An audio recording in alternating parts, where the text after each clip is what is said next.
Absorption cooling was discovered as early as the 19th century.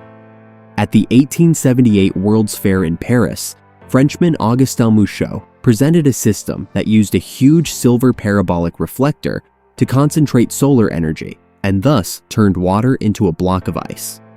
Today, this proven principle is optimized with state-of-the-art technology and enables environmentally friendly, energy-efficient cooling.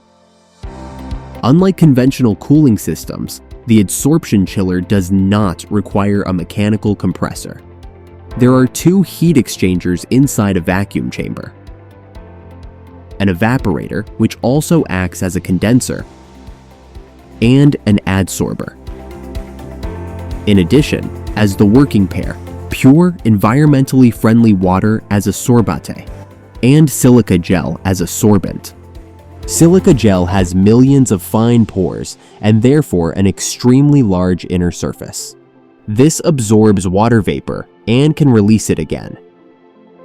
The first heat exchanger is the vaporizer. From liquid water on its plates, it provides the water vapor for the silica gel. The second heat exchanger, the adsorber, contains the silica gel. During evaporation, the water extracts heat from the evaporator heat exchanger, which cools it. So the water flowing through the pipes of the heat exchanger is also cooled and can be used to cool buildings or technical equipment. The water vapor passes directly into the adsorber at very high speed. There it is adsorbed by the silica gel. The microporous structure of the silica gel allows it to bind large amounts of water and gives it a high adsorption capacity. As long as the silica gel is adsorbing water, the evaporation process remains active. During this process, heat is released in the silica gel. This heat is dissipated to the outside, for instance, to ground collectors or air coolers.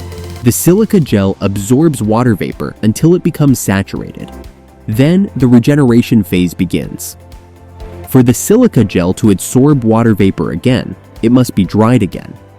This process, known as desorption, is achieved by applying targeted heat, for example, from solar collectors. The adsorber heat exchanger now acts as a desorber and is heated.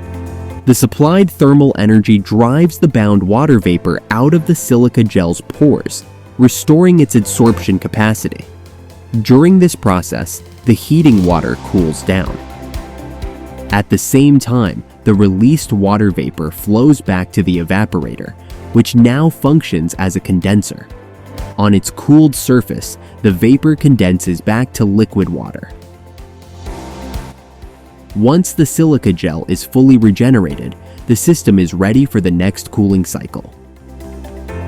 The heat generated during adsorption and condensation at a medium temperature level is dissipated through the separate recooling system.